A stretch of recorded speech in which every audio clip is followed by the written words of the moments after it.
It was big for me because I was, going through some nagging injuries. Nothing too serious, but the off week gave me a lot of time to do some extra recovery. Got ahead on some extra film.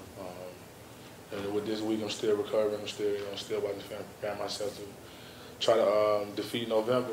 Got to face a good Texas A&M team, start out with them, so hopefully we can start with Auburn. In the first couple of days of Auburn, I know you guys did some self-scouting with that your own team. What did you kind of see, and what did the coaches talk about? Really what we were just trying to see, just speaking for the defense, were how people were trying to attack us. We went back and watched some of the big plays that they hit on us, some runs that kind of, gapped us out, or, whether we misfitted or did they, have more blockers than we had defenders. I was just trying to see what other teams were seeing when they were scouting us. We kind of broke ourselves down and stepped away from breaking the other team down, and that's what Auburn does for you for a team. So, we kind of know what people are trying to do, and definitely going to these last 4 games we're going to need. You guys were able, last year you guys were able to turn kind of an okay season into a really, really good season in November. I mean, does that kind of inspire y'all or motivate y'all, give y'all confidence in anything? Yeah, I definitely think if we're able to finish these last 4 games with a W, the entire vibe around here, it'll definitely change. I mean, we had championship hopes coming into the season, but right now we don't control that destiny anymore. Like I said, if we were to finish with these last 4 games with a W, we can do the same thing we did last year and make this a good year and a memorable year. You've obviously been around Auburn after bye weeks. Coach Mal's on 7-0 after bye weeks. What goes on in that bye week that's made you guys so much better the following week? You didn't like you playing cupcakes after those weeks. I mean, one is just about, being fresh. Like you said, we haven't been playing in cupcakes, so just getting the team back fresh, getting back mentally stable, getting your body right, getting that extra week of preparation. It's kind of like going back to the first game of the year, where you kind of have all your bullets. You're very familiar with the team you're going to play. I got a chance to watch them, play Mississippi State, and we're, making some calls against them when they were playing and trying to see how they were kind of, calling the game. But stuff like that gives you an advantage, especially when the team you're playing doesn't have a bye week. They had a hard-fought win.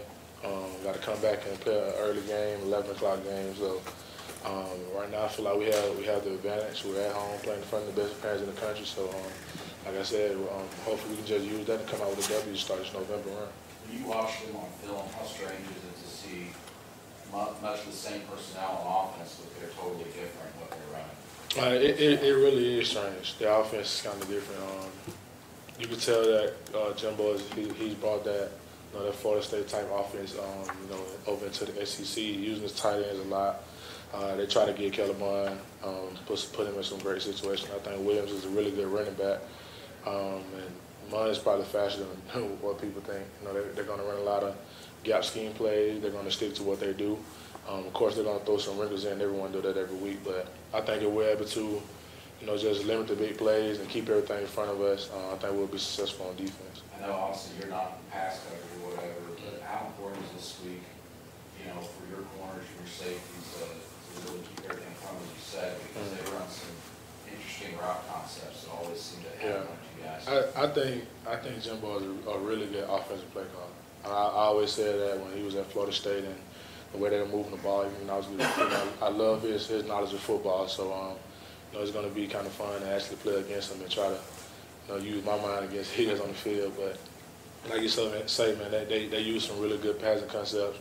They try to confuse DBs. They get their route combinations out of multiple different formations. So it's just about appreciating that communication, making sure everyone's on the same page. Like I was just saying, keeping everything in front of us and not letting the big play happen. Like I was saying, if we can keep everything in front of us, we'll be okay. So you're saying, if you guys win, you're going to tell Coach Malzahn, go off the side, I'll do the post-game handshake.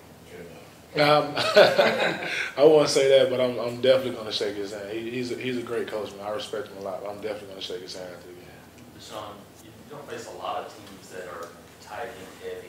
This is one of those teams that will throw with the tight end bunch. Yeah. How much does that add to the difficulty in an offense like that? It's different because, like you say, you don't really see that. It's not really an SEC style of play too much. I think the most I've seen a team use a tight end besides Texas A&M is probably Missouri. And Arkansas did it, when they had Hunter Henry, those type of guys, but they kind of got away from it. But like I said, it's going to be different. But when it comes to tight ends, it's really on the linebacker play. So, we challenge ourselves to, try to limit his catches. We've been doing a lot of studying film. We know he's, one of Kelly Mann's favorite receivers. So we have our work cut out for us because he's a special talent also. So we'll see how it goes. Very good. This video was brought to you by Caliber, a luxury store in Homewood, Alabama that's reviving the finer things in hunting and fishing.